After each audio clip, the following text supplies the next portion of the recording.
Hola, ¿qué tal? Mi nombre es Andrea Moreno Herrero, soy directora de comunicación corporativa en IPADE Business School. Tengo el gusto de que me acompañe a esta entrevista Andrés Velázquez, presidente y fundador de Mática. Bienvenido, Andrés. Muchísimas gracias. Gracias por la oportunidad. El día de hoy vamos a tratar un tema que ya lo comentábamos fuera de cámara, retador, que es el tema de la ciberseguridad.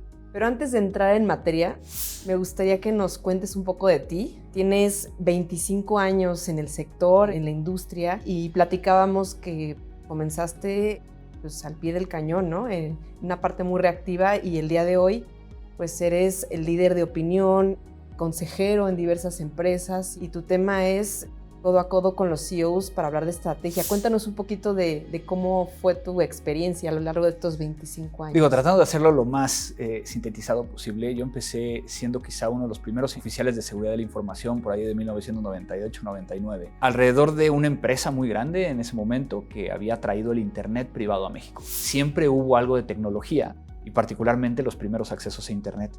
En aquel momento donde era una pantalla verde, donde no podías llegar a ver tantas imágenes y que era completamente diferente. Fue en ese momento donde entré y conocí unos términos que hoy en día se han cambiado la forma y la interpretación de los mismos. Hacker, cracker, freaker, que a final de cuentas eran personas muy curiosas de la tecnología que manipulaban dicha tecnología para hacer cosas buenas o malas. Y entonces sabemos que el término hacker muchas veces refiere a alguien malo. Y por lo menos en nuestro medio no siempre es así, sino que es una persona que inclusive el término se acuña en el MIT, en los Estados Unidos, como una persona que le gusta jugar y hacer bromas con tecnología. Hoy en día lo podemos llegar a considerar como algo malo. En aquel momento tuve la oportunidad de empezar a escribir mi primer columna, una columna de opinión alrededor de temas de ciberseguridad sin utilizar la palabra ciberseguridad, que creo fue un gancho muy importante para lograrlo. Poco tiempo después me fui a una empresa norteamericana donde administramos sistemas de ciberseguridad en toda América Latina, algo muy innovador para ese momento. Y termino independizándome, empezando a trabajar para el Servicio Secreto de los Estados Unidos, haciendo investigaciones de fraudes financieros y falsificación de documentos, así como también empezar a tener esta idea de crear el primer laboratorio de investigaciones digitales privado de toda América Latina. Fue entonces que creé Mática, hace ya 18 años, y que esta empresa se crea con este fin y se convierte en el primer laboratorio de la región, y que muchos de nuestros clientes, precisamente como bien comentabas, nos veían de la parte reactiva. Tengo un problema, tengo que avisarle a Mática. Y ahí empezamos además de hacer forense, a hacer respuesta a incidentes, a hacer manejo de crisis en temas tecnológicos, y después incorporamos servicios preventivos para identificar claramente la madurez de ciberseguridad de una organización, ayudarles a crear algunos planes, más desde el punto de vista estratégico. No tanto de poner un firewall o poner un antivirus, que sigue siendo un tema muy importante, pero que se queda en un tema operativo, sino convertirnos en una empresa de ciberseguridad estratégica. ¿Y cómo dirías, para llegar a esa, digamos, madurez de poder pasar a acciones más estratégicas por encima de las reactivas? Cuéntanos un poco tu experiencia pues, son los consejos o con los empresarios con los que has trabajado, cómo lograr esta cultura de ciberseguridad que pueda implantarse en sus empresas desde un punto de vista estratégico. ¿Por dónde empezar? Hay dos situaciones que normalmente suceden. Uno, donde un consejero, un alto directivo empieza a trabajar con nosotros porque lamentablemente cayeron en una afectación, una interrupción del negocio, un ransomware como ahora lo conocemos, es decir, este código malicioso que entra y cifra la información.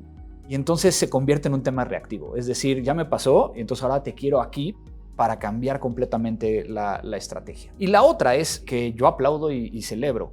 Muchos consejeros, por lo que se está intercambiando de información, saben perfectamente que el tema de ciberseguridad tiene que convertirse en un tema estratégico y no operativo.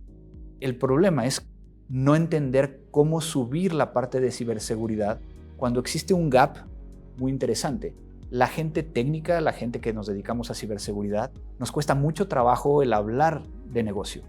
Entonces son pocos los especialistas en ciberseguridad que han tenido una educación alrededor de poder llegar a hablar con la alta administración.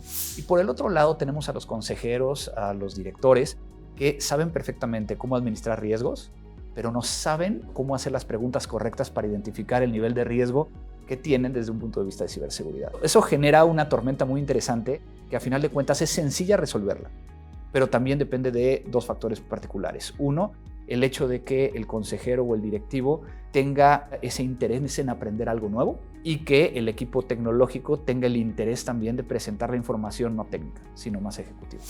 Y para llegar precisamente a esta estrategia, hablándole a un CEO, ¿con qué personas tendría que rodearse este CEO? El famoso CISO, ¿qué roles sugieres que tenga cercanos? Es una pregunta bien complicada. Va a depender del tamaño de la organización y de su giro. Si estamos hablando en una entidad financiera, sabemos que por regulación un Chief Information Security Officer o un CISO o un oficial de seguridad de la información tiene que estar directamente reportándole al director general o CEO. ¿Por qué? Porque también existen ciertos elementos de conflicto de interés. En el momento en que alguien responsable de ciberseguridad es una persona estratégica, vuelvo a decirlo, no operativa, es decir, que el CISO va a hacer todas las estrategias de ciberseguridad para evitar una interrupción de negocio, para lograr asegurar la información, evitar una fuga de información y demás, le va a entregar esa información al responsable de tecnología. El responsable de tecnología será quien lo tiene que implementar y tenemos que empezar a hablar ya de estrategias de líneas que antes se llamaban líneas de defensa dentro de la organización, donde aparece auditoría, logrando que entonces alguien haga la estrategia, alguien lo implemente, alguien la supervise. Entonces, hace mucho sentido cuando lo vemos desde esa perspectiva. Si viéramos que el CISO depende del responsable de TI, conflicto de interés. Si vemos que ponemos al CISO abajo del CFO de finanzas, también existe un conflicto de interés, porque el responsable de finanzas va a estar más preocupado en el presupuesto, no tanto en asegurar la información dentro de la organización. Respondiendo a tu pregunta puntualmente, el director general debería de tener un responsable de ciberseguridad al mismo nivel que los demás directores.